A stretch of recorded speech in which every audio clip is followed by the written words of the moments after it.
Hey, and welcome back. 6. When taking a side is framed as moral duty. One of the hardest pressures comes when neutrality or nuance is framed as moral failure. You can't be neutral on this. Silence is complicity. If you don't choose, you're choosing the wrong side. These statements often come from genuine concern and ethical urgency, but they also simplify complex moral landscapes. Not every issue allows for clean binaries. Not every disagreement maps neatly onto good versus evil. When moral language becomes absolutist, nuance is not just inconvenient, it becomes suspect. At this point, the pressure to conform intensifies. What helps here is remembering ethical seriousness does not require intellectual simplification. Caring deeply does not require shouting loudly. Sometimes the most ethical position is one that refuses easy answers. 7. Learning to separate belonging from agreement. One of the most important psychological shifts for nuanced people is learning to decouple belonging from agreement. In polarized groups, these are fused. To belong, you must agree. But in reality, human connection can be broader than ideological alignment.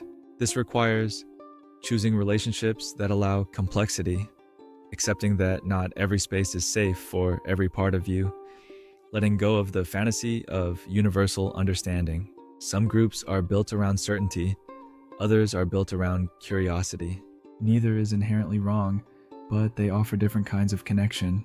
Part of maturity is learning where your presence can breathe. 8. When silence is a choice, not a failure.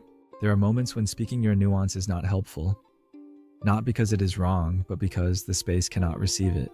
Choosing silence in those moments is not cowardice, it can be discernment. The question is not, should I always speak my truth? But, is this a space where truth can be held? Protecting your inner world is not the same as betraying it. 9. Building a quiet sense of inner belonging. When external belonging feels unstable, inner belonging becomes essential.